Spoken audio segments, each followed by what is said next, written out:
Leur colère, même les interpellations musclées ne parviennent pas à l'éteindre.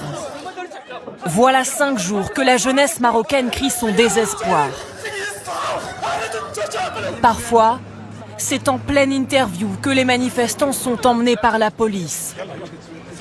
Qu'importe même s'ils tiennent leur jeune enfant dans les bras. Des manifestations partout dans les grandes villes du pays et les mêmes slogans qui unissent. Le peuple veut la santé et l'éducation. Les jeunes réclament des écoles et des hôpitaux. Ce n'est pas impossible, c'est indispensable. Comment les autorités ne le comprennent-elles pas?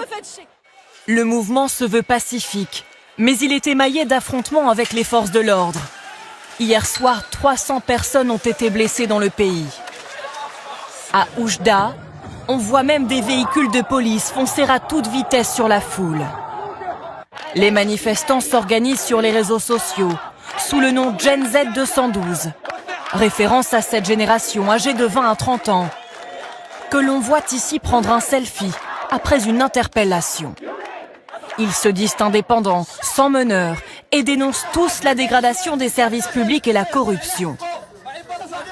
Tout commence il y a 2 semaines, devant cet hôpital d'Agadir, où 8 femmes sont mortes après avoir subi des césariennes. Symptôme d'un Maroc à 2 vitesses qui, d'un côté, affiche des stades flambant neufs pour la Coupe du Monde de football, mais de l'autre, est accusé de délaisser hôpitaux et écoles. On veut pas de football. Si ça avait été bon pour nous, ça ferait longtemps que ça aurait profité à la jeunesse. Nous, on veut la santé. Nos parents souffrent.